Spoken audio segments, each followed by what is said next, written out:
اللهم صل على محمد وآل محمد. اعوذ باللہ من الشیطان الرجیم. بسم اللہ الرحمن الرحیم. الحمد للہ رب العالمین وصلی اللہ علی محمد وآلہ الطاہرین. اللہم صل علی محمد وآل محمد. ناظرین کرام، السلام علیکم ورحمۃ اللہ وبرکاتہ. عقائد کریش کورس کے اس سیشن نمبر 9 میں آپ سب کو ویلکم کرتا. اس کے پہلے کہ آج کی جو گفتگو ہے، آج کا ہمارا ڈسکشن ہے توحید کے بارے میں، اس کے پہلے کہ اس ڈسکشن کو ہم کمپلیٹ کریں، جس طرح سے ہر سیشن کے سٹارٹنگ میں شروعات میں ہم ایک کوئک ریکیپ کرتے تھے، اس طرح آج بھی ہم ریکیپ کریں. ممکن ہے شاید بعض آپ میں سے آپ ناظرین کے ذہن میں یہ سوال آئے کہ میں کیوں یہ چیزیں ریپیٹ کر رہا ہوں، ہر سیشن کے سٹارٹ میں ریکیپ، تمام چیزیں بہت ہی بریف میں جو ہم نے ڈسکس کی. اس کی وجہ یہ ہے، میں جان بوجھ کر یہ کام کر رہا ہوں. کیونکہ جب کوئی چیز ریپیٹ ہوتی ہے انسان کے لیے تو وہ اس کے ذہن میں سیٹ ہو جاتی ہے. اور یقین جان لے، یہ عقائد، یہ خدا کی معرفت اور اس میں جو مختلف ڈسکشنز ہے، یہ ہمارے زندگی کے لیے اتنی امپورٹنٹ ڈسکشنز ہیں کہ جتنا ہم اسے ریپیٹ کریں تاکہ ہمارے ذہن میں یہ بیٹھ جائے اور فکس ہو جائے، جتنا ہم ریپیٹ کریں وہ کم ہے. اور یہ بھی ہم جان لے کہ علم ریپیٹ کرے بغیر انسان کو حاصل نہیں ہوتا. ایک چیز ایک بار سننے سے انسان کے ذہن میں فٹ نہیں ہو جاتی، اس کا انسان کے عمل میں اثر دکھائی نہیں دیتا. اسی لیے ابن سینا، جن کی دلیل ہم نے دیکھی، معروف اسلامی فلسفر، ان سے منقول، ان سے کوٹڈ ایک جملہ ہے کہ وہ اپنے زمانے کے بڑے عالم اسکالر، میں نے مثال دی تھی کہ تمام علوم پر اپنے زمانے کے وہ اس کے ایکسپرٹ تھے. تو ان سے یہ منقول جملہ ہے کہ العلم حرف والتکرار الف، کہ نالج کو حاصل کرنا، سن لینا ایک ٹائم لگتا ہے. اسے ایک بار آپ کوئی چیز کو، فار ایگزامپل یہ کورس کو آپ سن رہے ہیں، یہ فرسٹ ٹائم ہے، اور اس سے آپ کو وہ جو میں باتیں کر رہا ہوں وہ آپ کے ذہن میں اس کا میننگ آ جائے گا. لیکن اگر آپ چاہتے ہیں کہ یہ حقیقت میں علم بنے اور انسان کے ذہن میں، مائنڈ میں فٹ ہو جائے، تو ابن سینا کہتے ہیں وَتِکرار الف. لیکن جب انسان اسے 1000 ٹائم تکرار کرتا ہے، بہت زیادہ تکرار اور ریپیٹ کرتا ہے، تو پھر وہ اس کے وجود میں وہ بیٹھ جاتا ہے. اور خود ابن سینا کے بارے میں تاریخ میں، ہسٹری میں لکھا ہوا ہے کہ وہ کچھ بکس کو اپنے زمانے کی ملٹیپل ٹائم، شاید 20-30 ٹائمز کچھ بکس کو وہ ریڈ کرتے تھے، تاکہ ایوری ٹائم جب وہ ریڈ کرے تو اس سے کوئی انہیں نیا نقطہ، نیا پوائنٹ، نیا علم انہیں حاصل ہو. تو ریپیٹیشن ایک بہت ہی اہم لرننگ ٹیکنیک ہے. تو ہم نے بہت ساری چیزیں سیکھی. آج میں ریکیپ تھوڑا اور تیزی سے کروں گا. 3 فنڈامنٹل کویشچنز: ہم کہاں سے آئے ہیں، ہمیں کون سی پاتھ لینی ہے، ہمیں کہاں جانا ہے، اور یہی اصول دین ہے. 3 tools of knowledge: 5 senses, intellect, revelation. خدا کے ثابت کرنے کے لیے 3 دلیلیں: فطرت کی دلیل، ڈیزائن آرگیومنٹ، ابن سینا کی دلیل. اور اس کے بعد خدا کے صفات کے بارے میں گفتگو ہم نے کی. اور پھر جو ہماری ابھی جو گفتگو چل رہی ہے وہ ہے سٹیجز آف توحید کے بارے میں، جس میں ہم نے بیان کیا کہ توحید ان بیلیفز کے 3 میننگز ہیں. توحید ان ایگزسٹنس، جس کا میننگ یہ ہے کہ ایک خدا ہے اس کائنات میں، کیونکہ وہ انفینٹ ہے، لامحدود ہے، ایک سے زیادہ لامحدود ذات نہیں ہو سکتی. توحید ان کریشن، کہ ہم سب کا، پوری کائنات کا، ذرے ذرے کا خالق ایک ہی خدا ہے. تیسری چیز، ہمارا ایک ہی رب ہے. ہمارے زندگی کا مینجمنٹ، اس کو چلانا، پوری کائنات کو چلانا، اس کا ایڈمنسٹریشن، اس کو اپنے مقصد تک لے جانے کے لیے گائیڈ کرنا، یہ بھی خدا کی ذات کی ایک صفت ہے کہ خدا ہمارا رب ہے. یعنی ہمارا انڈیپینڈنٹ مینیجر صرف خدا ہے. ہاں، بہت سارے ڈیپینڈنٹ مینیجرز اور بیچ کے ایسے لنکس ہو سکتے ہیں کہ جن کے ذریعے خدا یہ کام انجام دیتا ہے. جیسے قرآن مجید نے یہ بیان کیا ہے کہ ملائکہ کو یہ کام خدا سونپتا ہے کہ بعض کائنات اور یہ پورے کریشن کا سسٹم ہے، ان کاموں کو اینجلس چلاتے ہیں. قرآن کی جو آیت ہے والمدبرات امرا، کہ یہ ملائکہ، یہ اینجلس ہے، یہ مدبر ہے، ایڈمنسٹریٹرز ہے خدا کے جو افیئرس اور کام ہے اس کائنات میں. لیکن انڈیپینڈنٹلی کوئی اس کائنات میں ایک پتا ایک جگہ سے دوسرے جگہ اس کو ہلا نہیں سکتا. تمام کی تمام چیزیں خدا کی کنٹرول میں ہے. اس کا نام ہے توحید ربوبیت میں. پھر ہم آگے بڑھے، ہم نے کہا کہ توحید ان بلیفز کے بعد توحید ان ایکشنز ہے، توحید ان ایکشنز کے بعد توحید ان نفس ہے، اور پھر ہارٹ ہے.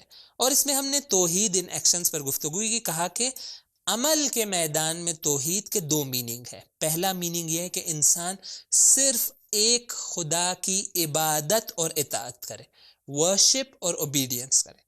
اور اس کے بعد جو دوسری چیز جو عمل میں ہمیں انجام دینی ہے تاکہ ہم حقیقی معنی میں ٹرولی ہم خدا کے ماننے والے اور موحد مونوتھیسٹ بن جائے، یہ ہے کہ ہم صرف خدا سے مدد مانگے. البتہ میں نے یہ بھی ایکسپلین کیا اور چاہتا ہوں کہ اسے یہاں پر پھر سے ایمفسائز کروں کہ خدا سے مدد مانگنا، ایاک نستعین، یعنی صرف اور صرف خدا سے مدد مانگنا، اس کا مطلب یہ نہیں ہے کہ ہم غیر خدا سے مدد نہیں مانگ سکتے. نہ، غیر خدا سے مدد مانگنا جائز ہے، البتہ اس نیت کے ساتھ کہ یہ غیر خدا خدا کا بنایا ہوا وسیلہ ہے اور خدا سے انڈیپینڈنٹ نہیں ہے.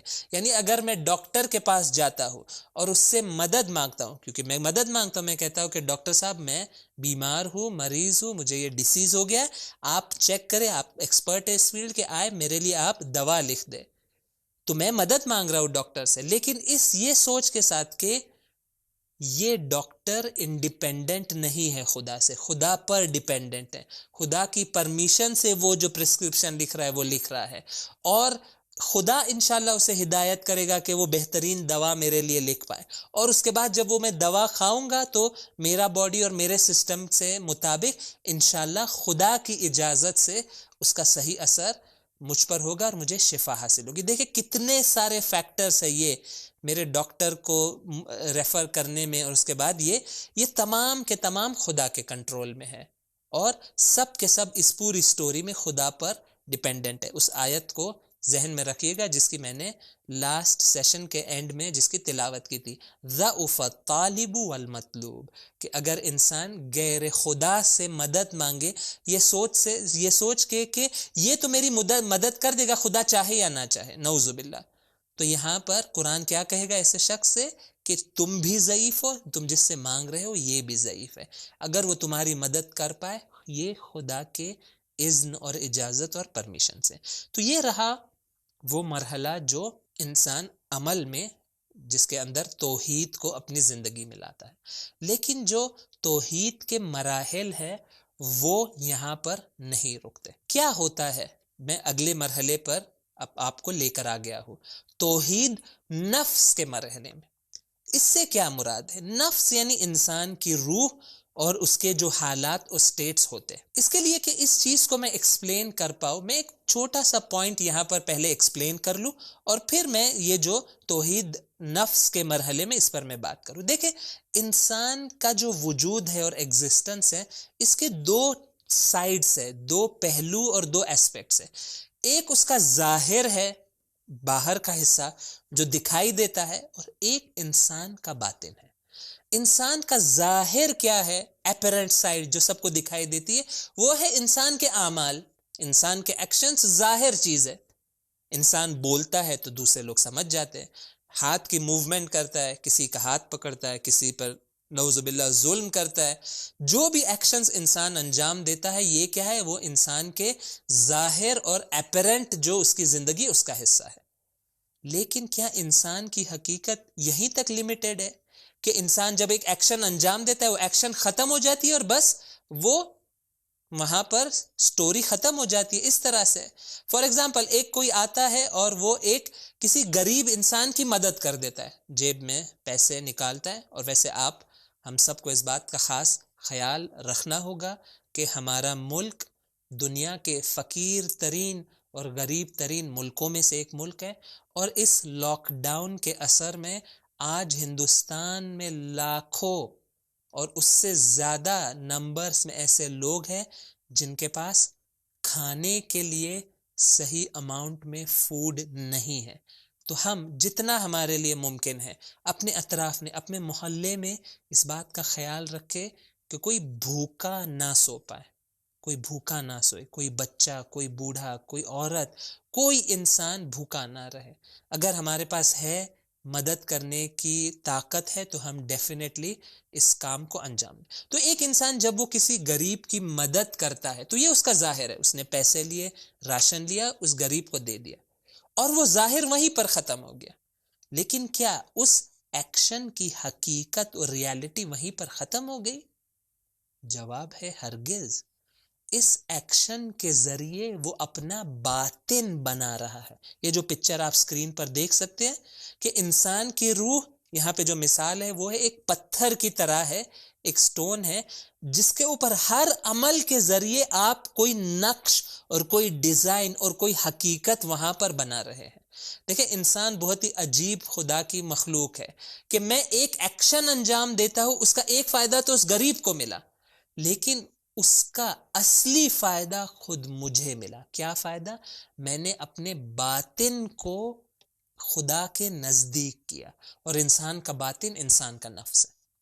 تو یہ مقدمہ اور یہ پوائنٹ میں نے یہاں پہ بیان کیا، یہ بات بتانے کے لیے کہ اگر انسان ایکشن کے میدان میں توحید کو لے کر آئے، وہی 2 پوائنٹس، خدا کی عبادت اور اطاعت کرے، اور اپنی عملی زندگی میں صرف اور صرف خدا کو تاثیر گزار اور خدا کی ہیلپ کو دیکھے. یہ 2 کام، ایاک نعبد و ایاک نستعین، جب انسان یہ 2 کام انجام دیتا ہے، اور یہی انسان کے زندگی کا مقصد ہے، وما خلقت الجن والانس الا لیعبدون. دیکھیں، یہ بھی قرآن کی آیت ہے کہ ہم نے جن و انس کو خلق نہیں کیا مگر عبادت کے لیے. دیکھیں، عبادت اور اطاعت بہت اہم ہے کہ اگر انسان عبادت و اطاعت کر لے، ایک خدا کو مانے، اس کی عبادت کرے، تو اس کے نتیجے میں اس کے باطن میں، اس کے روح پر وہ کچھ انگریو کر رہا ہے، ایک نقش بنا رہا ہے، ایک ڈیزائن بنا رہا ہے. اور اگر وہ عبادت کر رہا ہے تو وہ بہترین ڈیزائن، بہترین نعمت آخرت میں، بہترین کمالات اپنے نفس کے اندر ایجاد کر رہا ہے. اور اگر اس کا نتیجہ یہ ہے کہ اگر انسان ظاہر میں توحید کو اپنے زندگی میں لائے، اپنے ایکشنز میں توحید آ جائے، تو آٹومیٹکلی اس کے نتیجے میں سلولی اینڈ گریجولی، آہستہ آہستہ اس کا نفس بھی موحد اور توحیدی بن جاتا ہے، ایک خدا سے اس کا رابطہ گہرا ہو جاتا ہے. تو اسے کہتے ہیں انسان کے باطن میں، انسان کی جو باطنی صفات اور کوالٹیز ہیں اس کے اندر توحید آ جاتا ہے. میں کچھ ایگزامپلس یہاں پر دینا چاہتا ہوں، آپ سکرین پر بھی دیکھ سکتے ہیں کہ اس کا کیا میننگ ہے کہ انسان کا نفس، انسان کا باطن، اس کی روح، اس کی جو صفات ہے، کوالٹیز ہے، اس کے اندر توحید آنا شروع ہو جاتی. میں چند مثالیں آپ کے سامنے پیش کرنا چاہتا ہوں. فرسٹ مثال ہے کہ جب انسان عمل میں توحید لے کر آتا ہے، اس عمل کے نتیجے میں اس کے اندر توکل کی صفت ایجاد ہو جاتی ہے. توکل کا کیا مطلب ہے؟ کہ انسان کے اندر ایک ایسی کوالٹی ایجاد ہو جاتی ہے کہ وہ صرف خدا پر ریلائے کرتا ہے، کسی اور کو ریلائبل، انڈیپینڈنٹ آف گاڈ نہیں سمجھتا. توکل تو علی اللہ، خدا پر توکل ہے، خدا، صرف اور صرف خدا پر بھروسہ ہے. اور اگر کسی اور پر بھی بھروسہ ہے تو اسے انڈیپینڈنٹ آف خدا نہیں دیکھتا ہے. کہ اگر بھروسہ ہے اپنے، مجھے میرے بھائی پر، میرے بچوں پر، تو یہ اس وجہ سے ہے کہ خدا نے یہ کہا ہے کہ دوسرے لوگ میری مدد کریں اور میں ان پر بھروسہ کروں، میں انہیں انڈیپینڈنٹ آف گاڈ نہیں دیکھتا. میری نگاہیں، میرا دل اور میری اندرونی کیفیت یہ ہے کہ خدا پر میرا توکل ہے. یہ ایک مثال. سیکنڈ مثال ہے کہ اگر انسان نفس کے مرحلے میں توحید پر پہنچ جاتا ہے تو اس کے نتیجے میں صرف خدا کا خوف اس کے دل میں ہوتا ہے، غیر خدا سے وہ نہیں ڈرتا. اور یہ ایک بہت ہی اعلیٰ مرتبہ اور لیول ہے توحید کا، کہ انسان اپنی زندگی میں صرف اور صرف خدا سے ڈرے اور غیر خدا سے ذرہ برابر بھی خوف اور ڈر اس کے دل میں نہ ہو۔ تیسری مثال ہے کہ انسان صرف خدا اور خدا سے امید لگاتا ہے، خدا سے ہوپ کرتا ہے، یعنی اس کی امید صرف یہ ہے کہ اگر کسی چیز کے بارے میں اسے امید رکھنا ہے، اسے ہوپ رکھنا ہے تو وہ خدا پر رکھتا ہے۔ اگر کسی چیز کی اسے ضرورت ہے، مثال کے طور پہ کسی مالی چیز کی اسے ضرورت ہے، اس کی امید خدا پر ہے کہ یہ چیز میری، فار ایگزامپل بزنس میں کامیابی مجھے میں ہوپ فل ہوں، کس پر میری ہوپ ہے؟ کیا فلاں شخص پر ہے کہ اگر وہ میری بات کہیں کر دے گا تو میرا کام اور بزنس سکسیسفل ہو جائے گا؟ نہ، ایک حقیقی مومن وہ ہوتا ہے جو خدا پر امید رکھتا ہے کہ انشاءاللہ خدا چاہے گا تو میرے بزنس میں فار ایگزامپل ترقی ہوگی۔ اور آخری مثال، اور یہ بہت ہی اہم مثال ہے، کہ انسان جب نفس کے مرحلے میں توحید تک پہنچتا ہے تو کیا ہوتا ہے؟ خدا کی محبت اس کے دل میں سب سے ٹاپ پر آ جاتی ہے۔ میں نہیں کہہ رہا کہ وہ غیر خدا سے محبت نہیں کرتا، لیکن جو حقیقی محبت ہے، کہ جس محبت کے لیے وہ سب کچھ قربان کرنے کے لیے تیار ہے، ویسی محبت صرف اور صرف خدا کے لیے، وہ الٹیمیٹ محبت انسان صرف خدا سے کرتا ہے۔ اسی لیے قرآن بھی یہ کہتا ہے کہ والذین آمنوا اشد حبا للہ، کہ مومنین وہ ہوتے ہیں جن کے دل میں سب سے شدید محبت، ایسی محبت جو وہ ہر چیز کے، اس کے لیے ہر چیز کو قربان کرنے کے لیے تیار ہے، یہ اللہ کے نسبت ایسی محبت مومنین رکھتے ہیں۔ تو یہ تھا تیسرا مرحلہ توحید کا، کہ انسان اپنی صفات میں، اپنے باطن میں اس کے اندر توحید آنا شروع ہو جاتا ہے، اس کی پرسنالٹی، اس کا باطن توحیدی بننا اور مونوتھیسٹک بننا شروع ہو جاتا ہے۔ اور اس کے نتیجے میں فورتھ سٹیپ بھی آہستہ آہستہ حاصل ہوتا ہے۔ فورتھ سٹیج ہم نے کیا بیان کیا تھا؟ کہ توحید ہارٹ اور قلب کے مرحلے میں، اور یہ انسان کا فائنل ڈیسٹینیشن ہے۔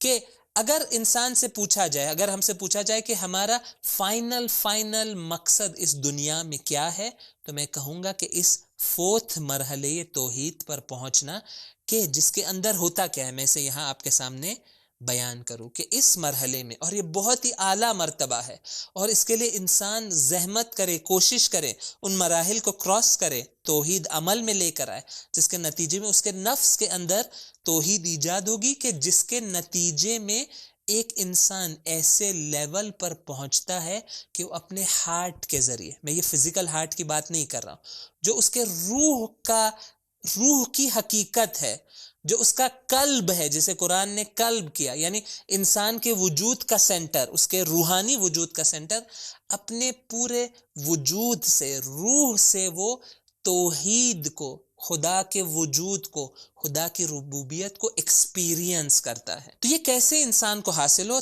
طریقہ وہی ہے کہ انسان آہستہ آہستہ روحانی میدان میں ترقی حاصل کرے، اور اس کا طریقہ وہی ہے عبادت اور اطاعت، اور اس کے ذریعے آہستہ وہ ایک مرحلے تک پہنچتا ہے کہ اس کائنات کی حقیقت کو اور توحید جو اس کے اندر موجود ہے، ایک خدا کے وجود کو وہ ڈائریکٹلی اپنے ہارٹ کے ذریعے ایکسپیرینس کر سکتا ہے۔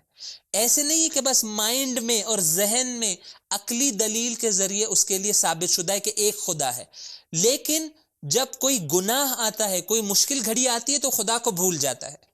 عام لوگوں کے ساتھ یہی ہوتا ہے، مجھے کانسیپچولی اپنے مائنڈ میں پتا ہے کہ ایک خدا ہے، لیکن اگر ایک انسان ہو، عام معمولی انسان، اس کے ذہن میں ایک مشکل گھڑی آ جائے، اس کے سامنے کوئی گناہ آ جائے، اور خدا نہ کرے وہ گناہ میں مرتکب ہو جائے، وہ کمٹ کرے کوئی سن، اس کا مطلب یہ ہے کہ اس نے پریکٹیکلی خدا کو بھلا دیا، خدا کے وجود کو وہ ایکسپیرینس نہیں کر رہا تھا۔ لیکن وہ لوگ جو اس مرتبے تک پہنچتے ہیں عرفان کے معرفت پہ، یہاں پر جس طرح سے یہ مٹیریل ورلڈ ہمارے لیے حاضر و ناظر ہے، جیسے ہی میں اپنی آنکھیں کھولتا ہوں، میں یہ جو مادی دنیا ہے اس سے اب چشم پوشی نہیں کر سکتا، اپنی آنکھوں کو نہیں ہٹا سکتا، میں دیکھ رہا ہوں یہ تمام چیزیں، یہ لیپ ٹاپ ہے، یہ دیگر چیزیں میرے سامنے ہیں، میں یہ سب دیکھ رہا ہوں اپنی آنکھوں سے۔ اسی طرح جب ایک انسان اس عرفان کی منزل تک پہنچتا ہے تو وہ خدا کے وجود کو ڈائریکٹلی فیل کر سکتا ہے. یعنی ایسا ہے کہ ابھی خدا کے وجود کو وہ فیل کر رہا ہے. کیا ایسا انسان گناہ کر سکتا ہے اگر کوئی انسان اس مرتبے تک پہنچ جائے؟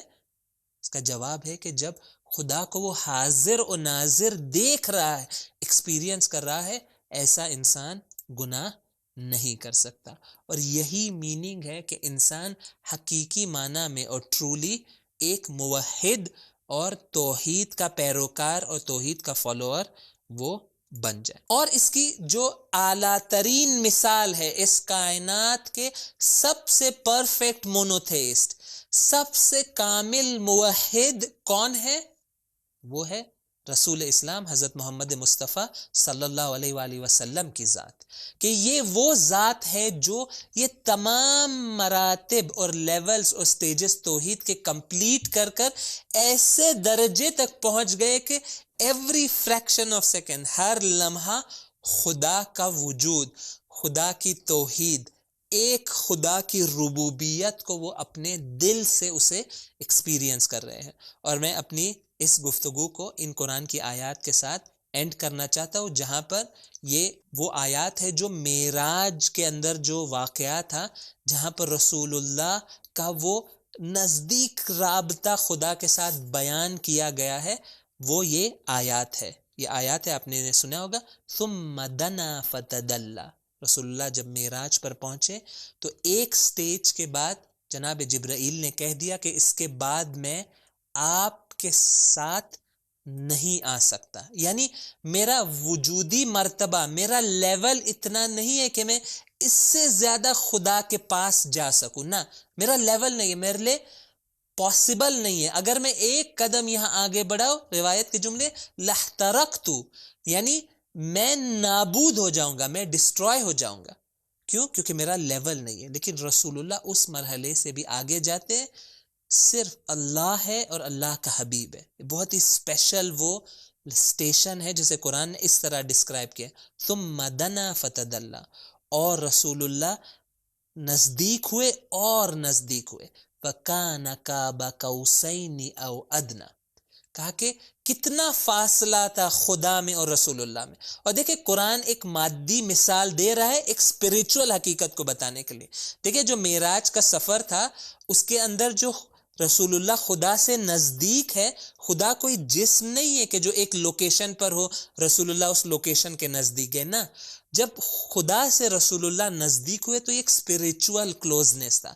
کمالات کے حساب سے وہ خدا کے بہت نزدیک ہوئے، اتنے نزدیک ہوئے کہ جو فاصلہ تھا وہ بہت ہی کم رہ گیا.